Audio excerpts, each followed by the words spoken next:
and we're live Wednesday evening, the day before All Hallows Eve. We're going to be talking about our favorite horror movies, just a relaxed, laid back stream. And I couldn't think of anybody better to do the show with me than my dear friend, Father Deacon. By the way, our other dear friend, always part of our shows, Subdeacon Daniel wanted to join, but he is on the road. He's out of town, sends his regards. But Father Deacon, how have you been, my friend? Great. Thanks for having me, William. I appreciate this. Yeah, I'm happy. I'm really pumped because this is fun. You know, this is a really, really fun topic to talk about. And you don't really, I mean, at least myself, I don't really hear a lot of people, do it from a Catholic perspective, at least, or in general, a Christian perspective, talk about horror movies. But let me ask you first to get the ball rolling. Do you like horror movies? I do. I like good ones. I'm not a fan of the cheesy ones. Yeah. There are a few cheesy ones I've enjoyed in the past, but I tend to like horror movies that make me think a bit. Yeah, no doubt. Yeah, no doubt. And I wrote down a list of some of my favorite ones, and then, of course, a few recent ones that I've been able to catch. One thing that I've been very vocal about is that whenever I get the time to watch anything, it's always a horror film. I love horror movies, but I don't watch. I'm not big on murder mystery, suspense, or anything. Don't watch romantic films at all, or comedy at all. It's horror if I get the time. I don't get much time though. As you know very well, I'm very busy. You're incredibly busy as well. I am. It's tough to find the time period, but if I do, it's a good horror film. But of course, I want to talk about oldies that I love as well, and maybe a few new ones that maybe the audience. I'd love to hear what the audience has on their minds as well. But Father Deacon, I want to toss the ball to you first. When we talk about good horror movies, what comes to mind for you? Well, I think a good horror movie oftentimes touches upon a truth of some kind. Yeah. There's something about it that resonates because it's perhaps true in some remote way. And I think that makes it that much more effective as horror, but it also makes you look at the world perhaps in a different way.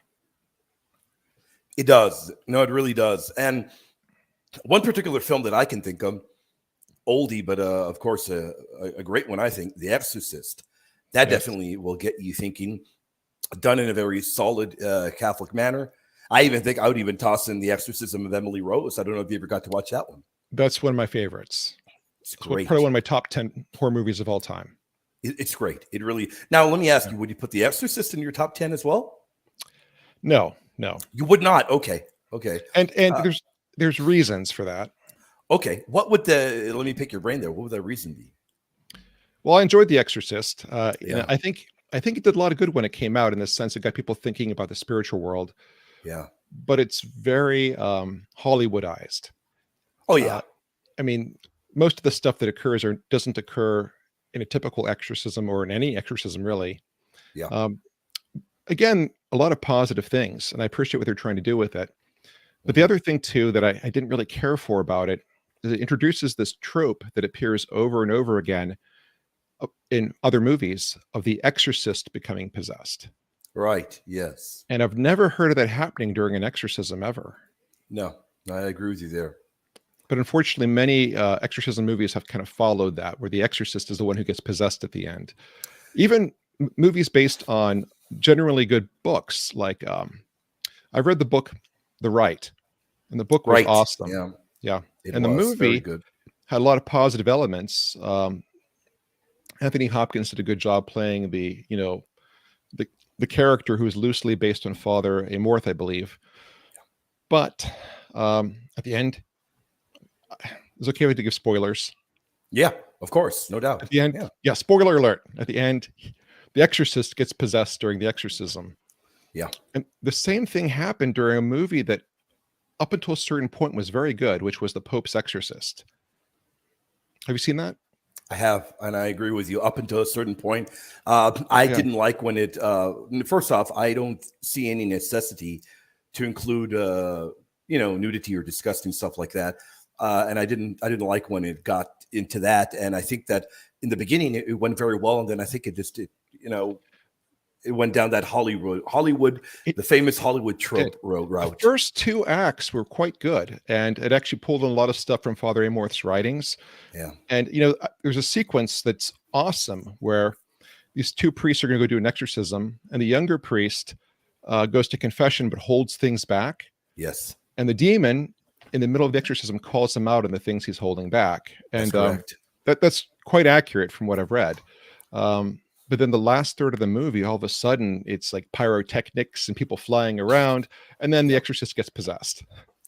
Yeah, that I don't like, and I thought that it went off the rails there, and unfortunately, I didn't like towards the end. I didn't appreciate that. I thought it could have been so much better. Unfortunately, the Hollywood took over, and that I didn't really like. The one thing that was great about it, though, was I have to give credit where credit's due. Russell Crowe did an awesome job. He did. Now, was it an accurate portrayal of Father Amorth? Probably not, but he made him one of the coolest, most relatable priests I've ever seen in a major film. Oh, no doubt. I thought he did a phenomenal job. He's a phenomenal actor. Yeah. And I'm going to echo what you said a little while ago about the movie The Rite. Read the book, really liked the book. Yeah. Was bummed out about the movie. Yeah. Wasn't very, very into the movie. Talking about recent movies, I can think of Nefarious was good. I really liked Nefarious. Did you get to watch that one yet? Not yet. However, I wanted to support the film, so I bought the Blu-ray. I have it on my shelf. So as soon as I have time to watch a movie, hopefully within the next 2 weeks, I'll be able to watch it. You're gonna love it. I think you're gonna really, really like Nefarious.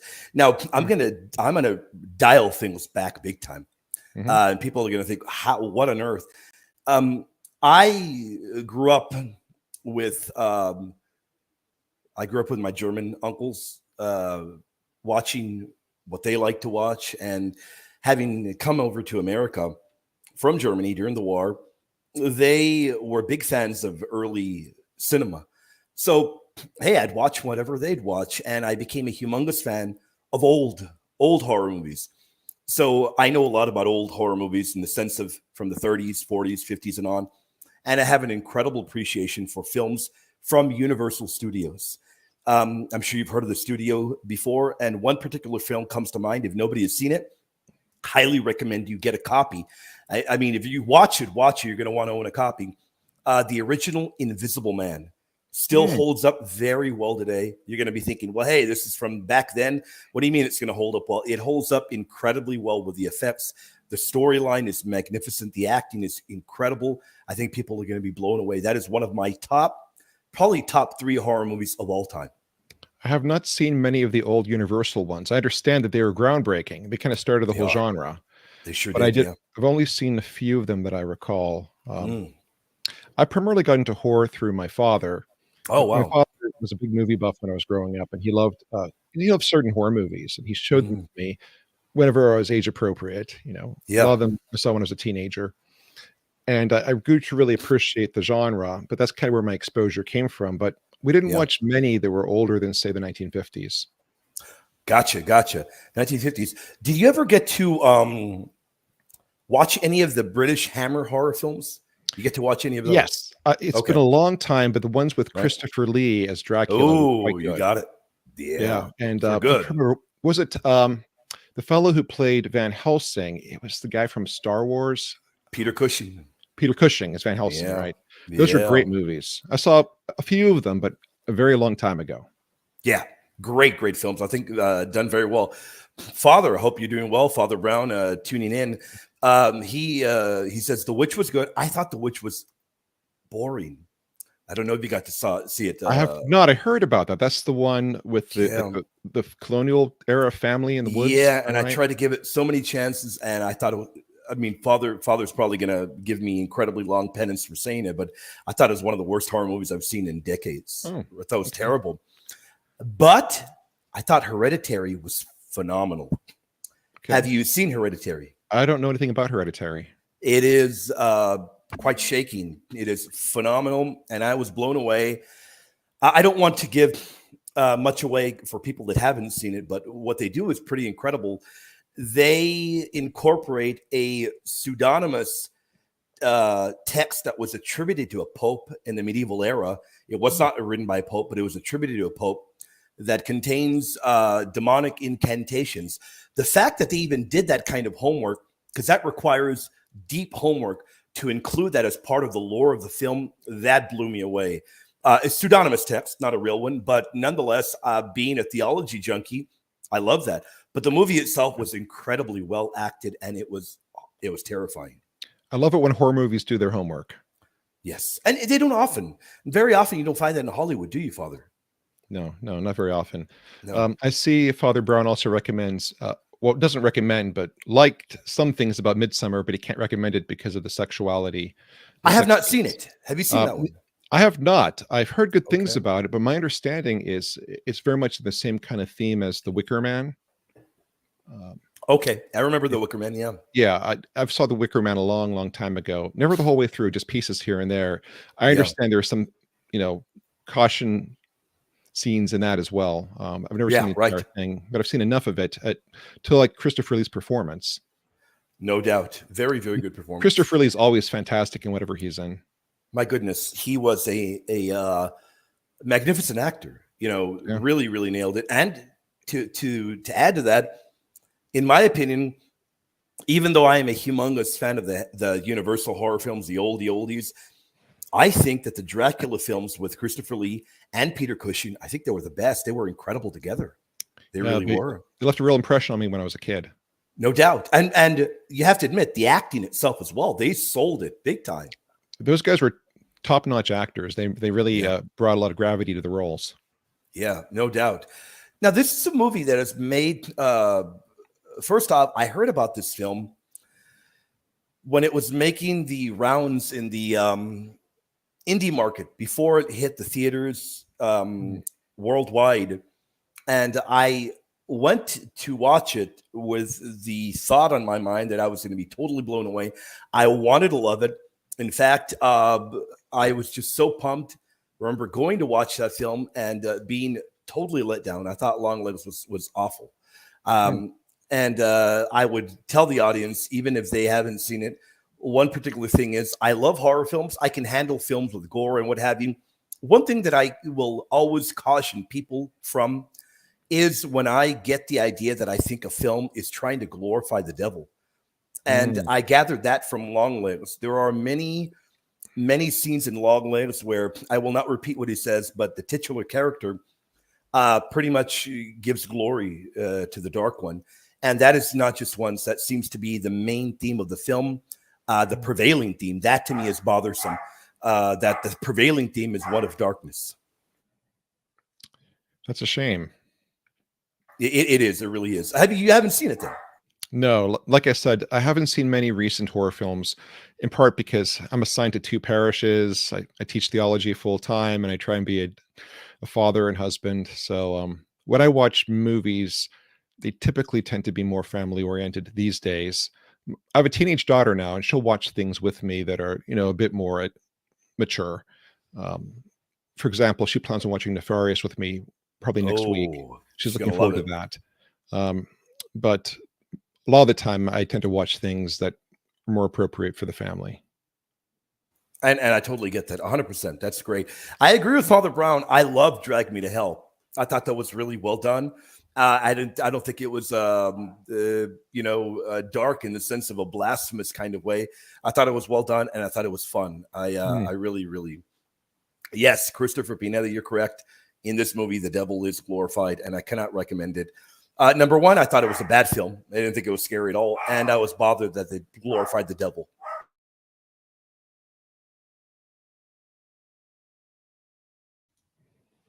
But I'm glad. Definitely glad I got that out there. Nefarious, so do you plan to watch it anytime soon? Oh, next week. Yeah, we bought the Blu-ray, and my daughter's looking forward to watching it. This weekend, I'm going to be tied up all weekend, but the following week, we'll have some time. Let me see. Let me think of what other one do you have on your mind that comes to mind right away? Yeah, I have a few I want to toss out there that are definitely do it. Not necessarily recommendations, but films I found interesting. And here's the hard part. I do like a lot of things about the horror genre, and unfortunately, oftentimes that genre has unnecessary sex stuff in it. when those scenes come on, I try not to pay attention to them.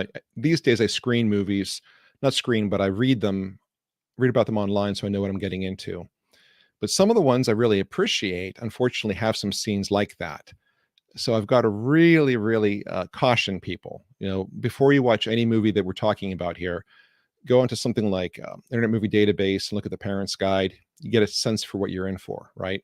No doubt. You get a sense right away, and I think that can help you gauge whether or not it's going to be appropriate to watch. I mean, if a movie has some nudity, if it's not overtly sexual, that doesn't necessarily rule it out for me. If there's a reason for it, and it's not just exploitive, but often it's exploitive, more often than not. But what I would say is some interesting horror movies that I think are thought-provoking, but may have a few scenes to be cautious about. I'm going to bring up some that might be a bit more obscure. I love it. There was a horror movie, a horror version adaptation of the book Phantom of the Opera that came out in the late 80s. I want to say 89. Have you seen this? I'm trying to remember. Do you remember the main actor? Robert Englund. I have. I remember that. Yeah. Yeah. It's actually pretty good. Surprisingly good. Yep. And, the book Phantom of the Opera is better known for the adaptation of the musical adaptation by, what's his name? The fellow who did the musical. I'm trying to remember his name. Jesus Christ Superstar. I don't remember. The only Phantom of the Opera that I remember, and I could be wrong, the audience can fact check me, is the Andrew Lloyd Webber one. Okay, that one I don't remember. I never saw that one. Well, Andrew Lloyd Webber did a musical that became very popular, played in Broadway for years, it toured the country, and they did a movie adaptation that's pretty good, starring Gerard Butler as the Phantom. Oh, wow. And most people today, if you mention Phantom of the Opera, they're going to think of the musical. It's very popular. And the musical's good, but it really plays up the romantic angle. Right. But it downplays the horror element because the original book had a lot of horror in it.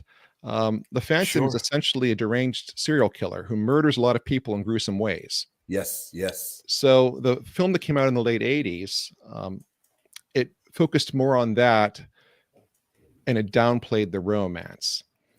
And I thought it was pretty good for what it was. It had a lot of cool Gothic elements in it. The music was really good. It had some great music. Really? It showed the Phantom as a composer, right? Yeah. And the other thing too is the whole backdrop of the film, and it's the same way in the musical as well, but in the film they really kind of play it up more. The whole backdrop is they're doing a production of Faust. The story about the man who sells his soul to the devil. Yes. And the consequences of doing that is one of the themes that the film really emphasizes. So I think it's worth checking out. There's maybe one scene that's a little bit questionable, but it's very brief. Now, there's a lot of gore and killing in it. Right.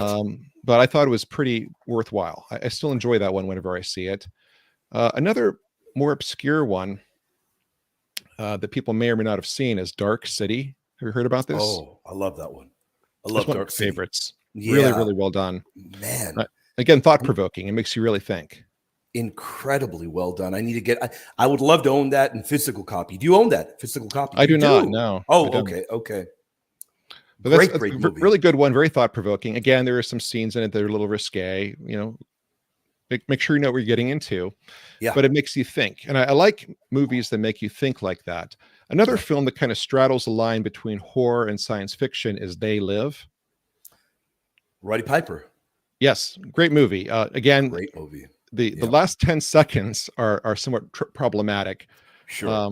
But overall, the movie is very well done. It has horror elements. It has science fiction elements. Yeah. But for me, the most interesting thing about the movie is I think it's true to a certain extent. Now, I'm with you 100%. I think that it expresses a truth about society. Yep. Especially in the modern era that we're living in, there's no doubt that there are messages that are thrown right in our faces day in and day out. And day in and day out. There's no doubt. I mean, when you think about it, we're in a situation here where there are these cities that are very influential in our culture. And the people who live in the cities oftentimes have very different values than the people who live in the more rural areas. Not always, but often that's the case. No And doubt. even biblically, that's the case, isn't it? In the Bible, very often Yeah. the cities are the places of corruption that try and corrupt the places around them. Yeah. So in our world today, we've got cities where they have a certain mindset, a certain way of thinking, Yeah. and they try and project that onto all of us through broadcast media. And Yes. They Live has a horror science fiction take on that, but I think it's largely true. I'm with you 100%. And I think, nobody's saying that Roddy Piper deserved an Oscar, but he was perfect for the role.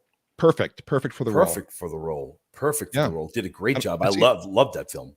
And I see Father Brown recommends The Others, which is also on my top 10 list. It's probably my second or third favorite horror movie of all time. I love that film. I love it. In fact, he's inspiring me to watch that one again. I haven't seen it in many years. I'm going to watch it with my daughter soon. I think she'd really enjoy it. She would. Yeah. It's fantastic. And is it okay if I spoil? Yeah. Go for it. Do All it. right. You do it. Come on. If people haven't seen it, their fault. Yeah, I mean, I'm not If people haven't seen it, just hit mute right now or watch. I'm not going to later. spoil it entirely, but again, I think there may be some truth to it in some ways, based on accounts that I've read and things I've heard. Again, nothing dogmatic, but I think it's very possible that there are people who die who may be in the state of transition between this life and the next. Yes. Some may call it purgatory or something else. But there's always been a belief in the church that there's a process of change that occurs after you die if you're going to be with the Lord in heaven. Yep. And I think it's very possible there are people who die under tragic circumstances who are kind of stuck for a reason, and they may not be aware that they're dead. They may be confused as to what's going on. And the movie kind of portrays that, I think. Yes, I agree 100%. And then I think the movie does a phenomenal job portraying that as well. Yeah. Really, really good job. What are your thoughts on this one? 70s, I believe 78, part 1. I love the Alien movies. I love them. Yeah. The first and second one especially were so good. Yeah. I recently introduced my teenage daughter to them, and she really enjoyed them as well. She's like, "Man, these movies kick ass," and they do. They do. Fantastic movies. Have you caught Romulus, the new one? I have not seen the new one. Is it good? Very good. Very good. I'm a big time Alien fan. Glad that Mick Vine brought it up. I've seen 1 and 2. Now, of course, even though I've seen 3 and all of the others, 3, Resurrection, Prometheus, I've seen them all. Covenant. Mm-hmm. Part 1 and 2 are the gold standard, without a doubt. They're the best by far. Part 1 has the great psychological horror going, and the second one has the psychological horror combined with amazing action sequences. And that is why I can say, as a big time fan of 1 and 2, that Romulus, going back to the roots, did a phenomenal job. I will have to put that on a to-watch list with my daughter. I think she'd enjoy it. She's going to love it. But yeah, the second one had an interesting theme of motherhood. And, with both the character played by Sigourney Weaver, I forget the name. Yeah. And then, of course, the alien mother. Very interesting. I'm also probably in the minority here, but I did not as much, but I did enjoy the more recent ones, specifically Covenant and Prometheus. Right. I thought they were pretty good. I enjoyed them. I didn't hate them. I enjoyed them, but I didn't think that they touched the level of part 1 or 2. They couldn't. They couldn't. Yeah. I think you're going to feel that Romulus is in that direction. Wow, that's top notch. Quite high praise. For me, who is a lifelong massive fan of the Alien franchise, you're going to remember me when you watch it. And Alien 3 is also very hated. Yeah. Taken on its own, it's not a bad movie. It has some good elements. Agreed. The problem with it is it totally negates all of the second movie. I know. It's the stupidest decision I've ever heard in a Hollywood writer's room. It's just dumb. After all of the trials and tribulations of part 2, the chaotic ending and the triumphant ending, to do what you did in part 3 at the beginning, to me, and even at the ending of part 3, to me, I thought that they blew it there. I did. They did. Big time. Yeah. But as somebody who's older now, I can still appreciate the film. I just, there's still some things there that nag me and bother me a bit. I just can't get past how it begins. I know. A bummer, big time bummer. Now, Yeah. I will say this. Crystal's asking, has anyone watched Hellraiser? I have. And I thought Hellraiser was quite terrifying. Hmm. The one thing that I would caution people about is when I was younger, many, many moons ago, I was a big time fan of the novels and the short stories of Clive Barker. And as one that now is a father and one who is much more mature, I would not recommend people read Clive Barker. Clive Barker, I believe, is unapologetically against Christianity. And I think he puts in dark elements for a particular reason with a particular motive there. So, with that being said, I'm not sure I'd recommend particular stuff from Clive Barker because of that very reason. But I thought Hellraiser was pretty terrifying. I've never seen it. I heard a lot about it when I was a kid, but I never watched it. Right, right. Um, this has been making the rounds a lot lately, big time a lot. In fact, I think that maybe more than any other horror film this year, this began on the indie market. Part one with an incredibly low budget, then part two, I think a low budget, but not as low as part one. But I think they had a phenomenal marketing scheme to where the titular character, the clown, blew up in social media, which then allowed them to have a bigger budget for part three. Part three has just exploded right now, causing people to go back and watch all of the others. This right now is probably, I'd say, the biggest horror film phenomenon in the modern era right now. They're comparing Art the Clown to famous figures like Michael Myers, Freddy Krueger, Jason, along those lines, which is pretty massive. Have you watched any of those films? No, I'm not familiar with them, actually. This is the first I've heard of them. Yeah, well, the cool thing is you can watch them for free. I know Really? that Terrifier 1, I believe Terrifier 1 is on Tubi, can be watched for free, or it could be on one of the two. It's either on Tubi or on Prime, but either of those allow you to watch it for free. You don't even need to have a Prime account. You can watch it in free view with Prime, with ads, but both are available to watch for free. And I have watched both, and I thought that they were both very well done for a very low budget. I really enjoyed it, but I will caution people that they are both some of the most violent horror movies I have seen in a very long time. That's one thing that may turn people off. I didn't find anything particularly, devilish, demonic, evil in that sense. But hey, the guy's a serial killer, and there are supernatural elements to it. But I enjoyed both of them. I have not seen the third film. I've heard the third film is quite strong. I don't know if anybody's seen it. Let us know. But have you even heard of it, Father? Have you even heard of this particular new franchise? This is the first I've heard of it. Okay. First time you've heard of it. Well, you're going to hear about it a lot more because it's blowing up all over social media right now. Yeah. Yeah. I'm going to throw out another a couple of films Please that do. I enjoyed. This one, it got negative reviews, but I appreciated it because I thought it was kind of interesting. Darkness Falls. Darkness Falls. I'm trying to remember that one. It's the I'll one look it where up. the monster is the Tooth Fairy. I remember this one now. Yes. Oh, this is, I believe, over 20 years ago. Yeah. This is about when it came out, like 2001, 2002, somewhere around there. Here we go. I just pulled it up. It has been so long since I've seen that one. But the key thing is the monster, they call it the Tooth Fairy. Yeah. But it's a killer. It wants your teeth for the enamel that it builds things out of. Yeah. But the monster is afraid of light, and it will avoid light at all costs. But when it's dark, it has free reign. And I thought there was interesting symbolism in that. And also, somebody who was terrified of the dark as a child, I could relate to that. There was sort of primal fear there. No doubt. The one character in the film, he was terrorized by this monster when he was a child, and as a grown man, he literally sleeps in a room with like spotlights all over everything, so that there's no way that the monster could ever get to him again. It's fascinating. Yeah. It is. I remember that film, and in fact, I'm not sure if I rented it and I saw that, but I remember watching that film and really, really appreciating it. It has been so long. So, any others that come to mind for you? Oh, yeah, I've got a few more I want to talk about here. Let me hear. I love it. So another really interesting one is called Jacob's Ladder. Oh, yeah.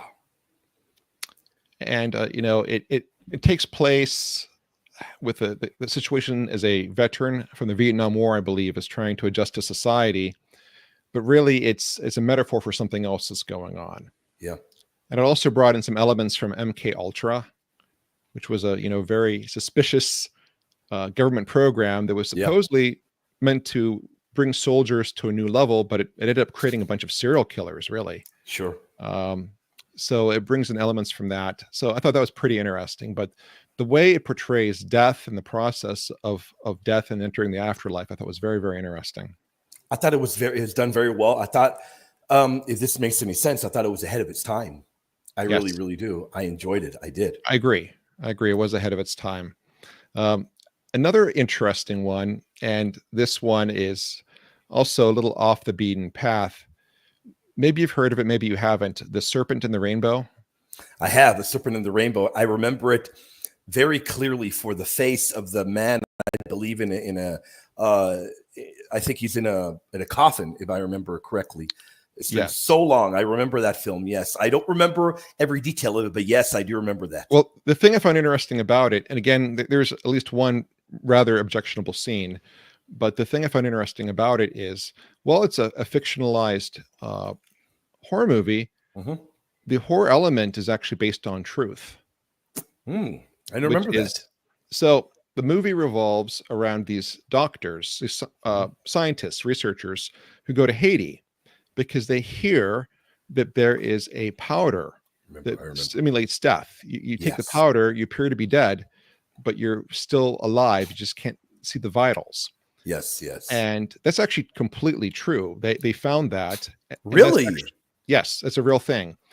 Now, interestingly enough, I had a friend who was in the Marines, and a while back, maybe like the early 2000s, he was sent to Haiti when he was in the Marines after the earthquakes.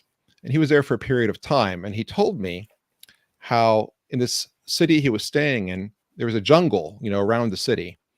And every now and then at night, they'd hear drumming coming from the jungle. And everyone in the town would just go to their houses and lock the doors in terror whenever they heard this drumming.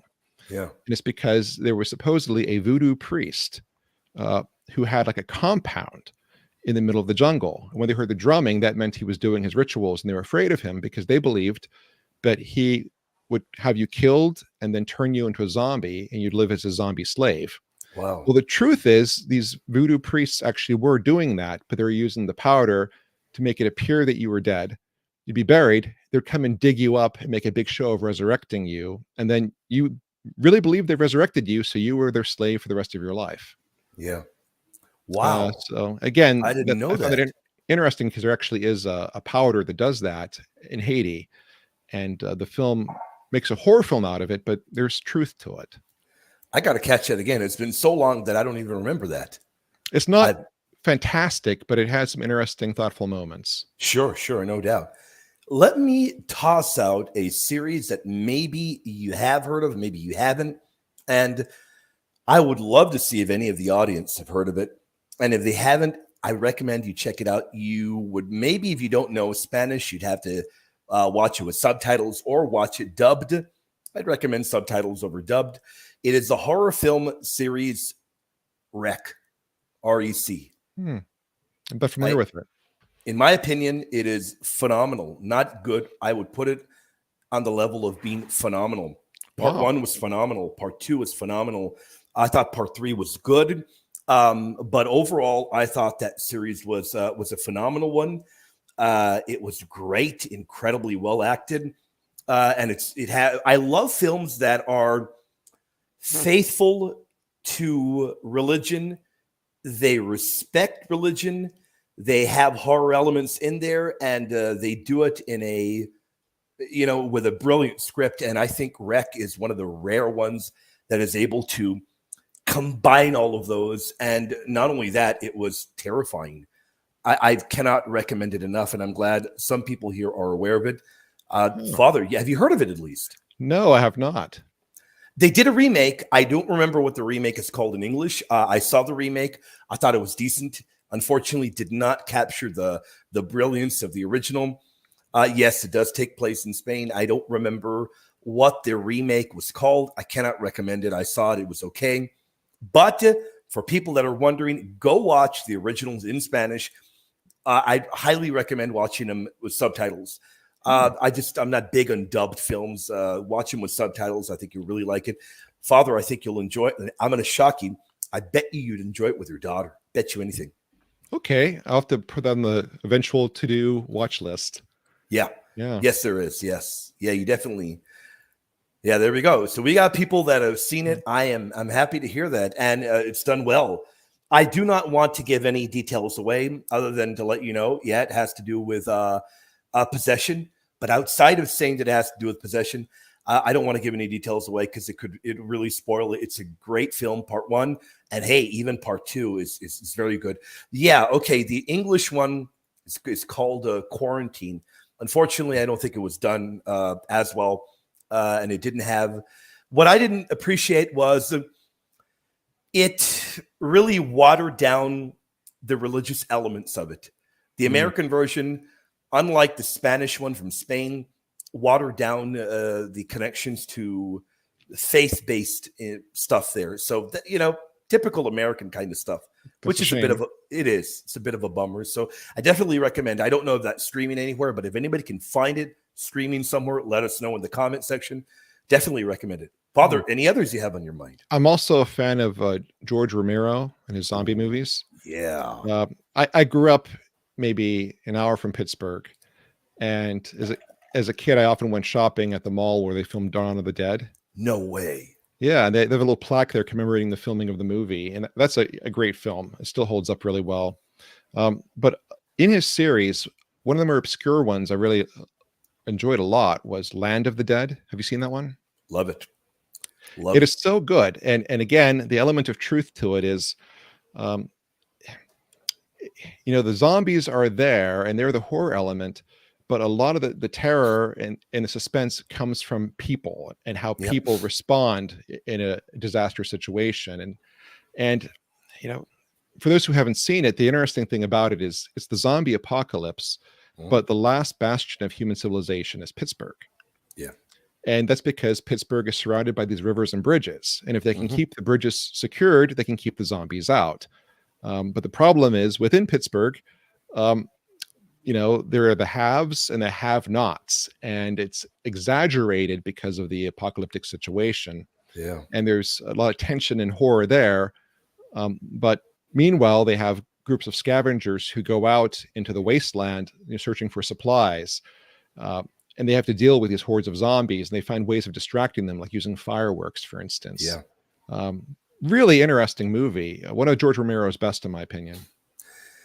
I went to a screening of Dawn of the Dead many years ago in Austin, Texas, at a Alamo Draft House. And I was incredibly lucky that he made a guest appearance there. Really? Got to meet him, and Wow. I've got it somewhere. I got my DVD set signed by him. Took photos with him. Of course, he's passed since then, but he was so down to earth, so humble. I've got to ask you: are you also a fan of Dawn of the Dead? I am.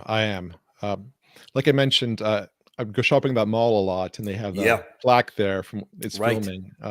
Also, the remake is good too. It also has this, it's a little bit different, and they made it different enough that it stands on its own. Actually, right. One of the big differences in Dawn of the Dead, the remake, was they made the zombies fast. Yes, and that changed up everything, didn't it? Oh, man, that added a new element of horror, didn't it? It sure did. The zombies were not lurching along; they could run. Yeah, that added a new element of terror there, and it really, it pretty much made it a whole, despite being a remake, a whole new film. Really take in the horror of that. It was a remake of the scenario, but really had new characters for the most part, and a new way of approaching the story, and it was quite good. Yeah, no doubt. In fact, I would argue that Dawn of the Dead and the remake, you may want to throw a tomato at my head. I thought they were better than the original Night of the Living Dead. I agree with you. Okay. The original Night of the Living Dead, in my opinion, it was great for the time because it was something very new, very different. But Romero made it with this shoestring budget. You can tell. He brought in a lot of his friends, and it's a classic, right? But it really was a setup for better things that came later. No doubt. There's no doubt about that. Now I've got the brother from Reason Believe. I have never heard of this. He got me here. Guys, you need to watch the new Markiplier horror TV series, The Edge of Sleep. I'm shocked I've never heard of it because I'm big time in horror. Even when I'm not watching horror, I'm reading about what there is out there. He says that this is very good. Have you heard of this TV series? I have not. I've heard of Markiplier. Okay, Markiplier.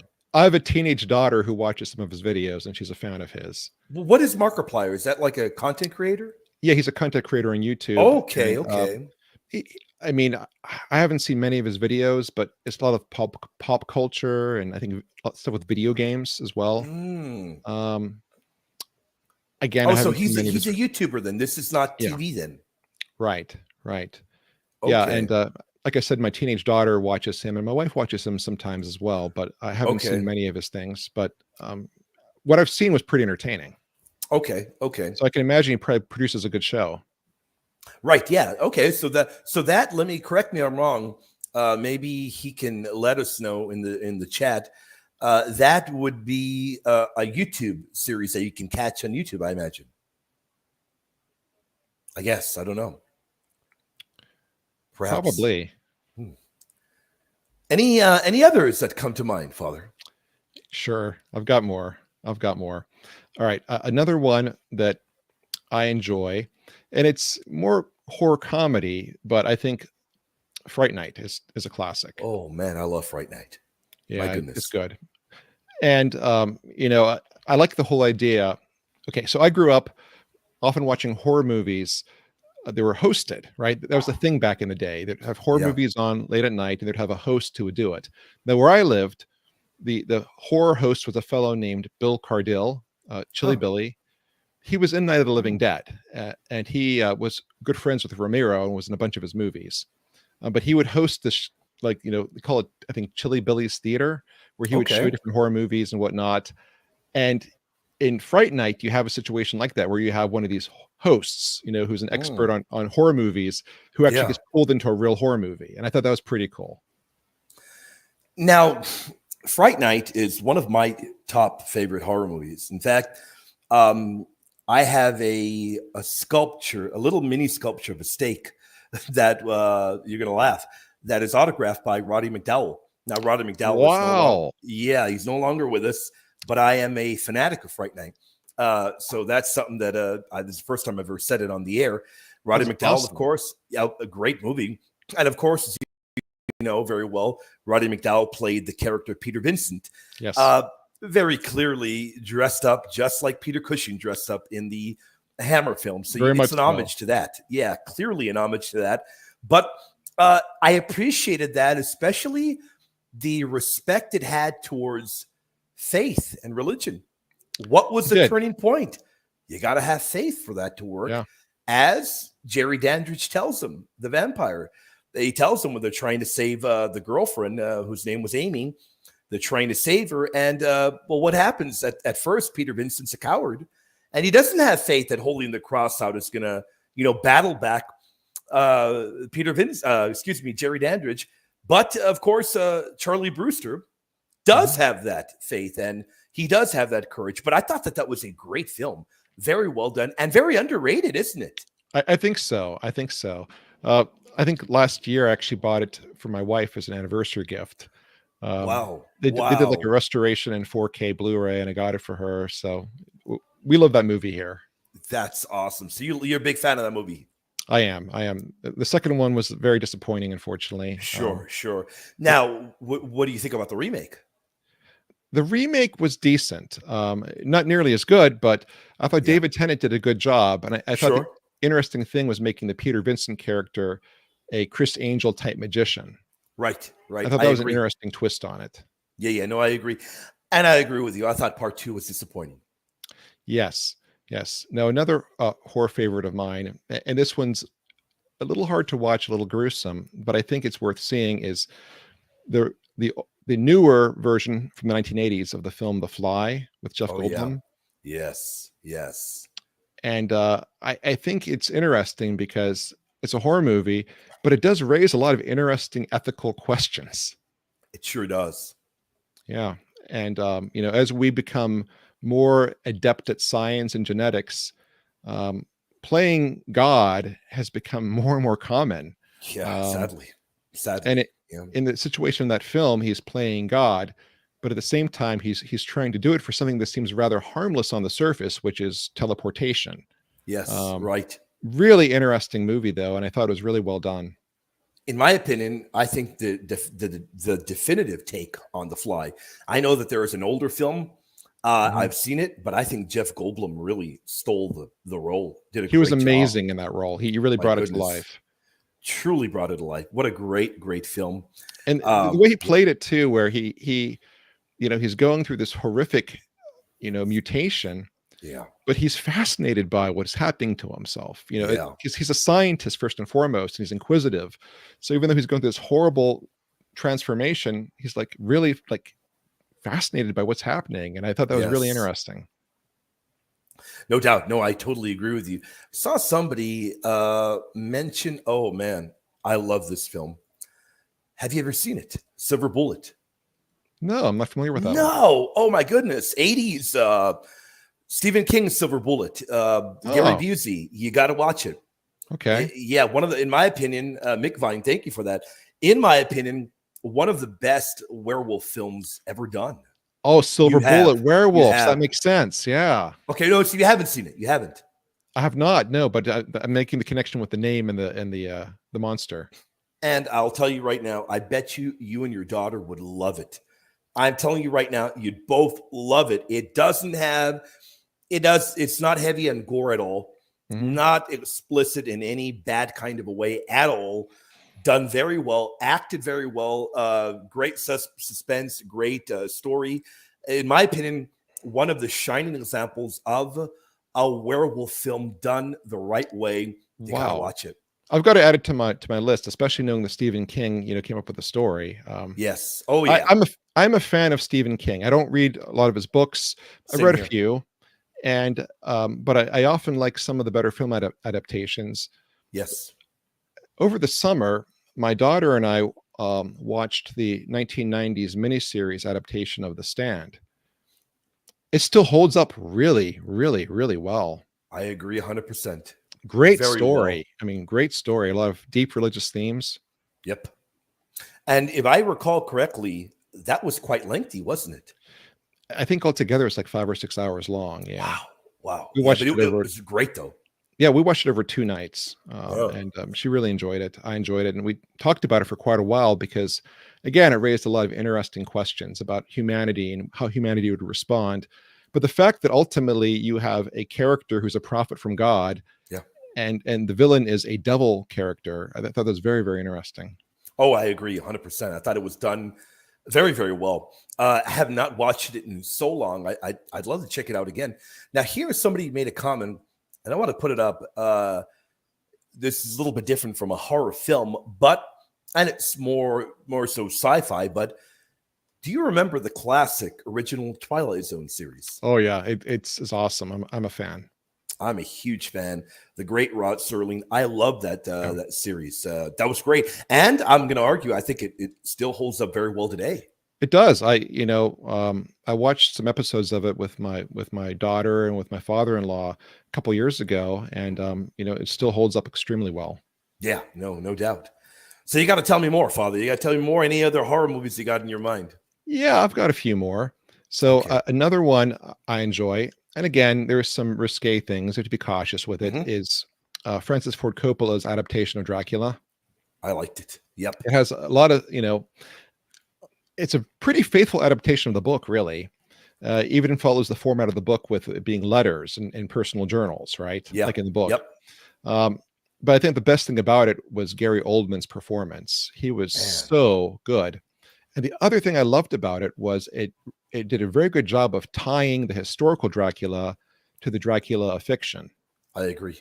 Yep. And the whole opening sequence is based largely on historical events, and they tie the historical figure together with the mythological figure. And I thought that was pretty neat. Yeah, no, I agree. And I think that, look, here's what a shocking thing to say, but that film was more faithful to the novel than many of the others that came out, many of the others that we mentioned, wasn't It's it?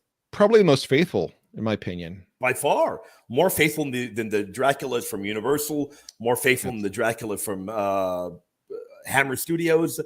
Yeah, it was very faithful. And I think maybe people don't realize that there, because I hear people say, oh, yeah, well, that's the version of Dracula, very different from the others. If they only knew it's closest to the Bram It Stoker's book. it is definitely the closest to the book. I mean, in so many levels, it's the closest to the book. Yep. Now, a few other ones. Okay, this one is kind of cheesy. It's in the cheesy but fun category. Yep. Phantasm. Oh yeah, I remember Phantasm. The old man with what was it called, with that ball? He had The those ball. little silver balls, right? Yes, I remember that. Yes. Yeah, that was again pretty over the top and cheesy, but in a fun, scary enough way Yeah. that it worked. And I also enjoyed the Evil Dead movies quite a bit. Same here. Part one was very good. Now, part one very different from the others. Part two more comedic, and Yeah. I loved Army of Darkness. I loved It's it. fantastic. It is such a good Yeah, movie. Again, it's a lot of comedy combined with horror, but it is very, very well done, very entertaining. no doubt. A Have lot you of seen the new style. one? Have you seen the new one? I have not seen the new remake, but I heard it was pretty good. It was good. I have watched. It was good. Yeah, I enjoyed it. I wouldn't say it's great, but I thought it was good. Now, of course, caution. It is pretty, quite violent, very very violent, and a little. Some parts are a little bit over the top, borderline blasphemous, but I wouldn't say anything in your face, horribly blasphemous. I liked it. I thought it was a good film. Okay. I'll have to see it at some point.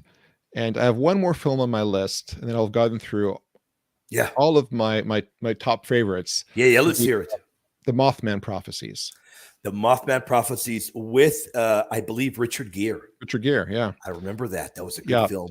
And again, what interests me about it, well, first I became interested in it because they filmed it near where I live. In the Wow. town of Kittanning, Pennsylvania. So, it's a town maybe 25 minutes from where I grew up.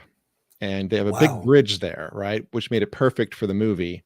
So they filmed it there over a period of a couple months. Wow. So I became interested in it because of that. But when I saw it, I became interested in the Mothman sightings, which apparently is a Wow. thing. A lot of people have Sure. claimed this Mothman, this figure appears before disasters. Yep. Who knows? Maybe there's something to it, maybe there isn't. But I thought it was an interesting idea. Yeah. No, I agree. And I remember that film. That film left a mark on me. I really enjoyed it. So it was filmed around there then. I didn't know that. Yeah, they filmed it not far from where I grew up.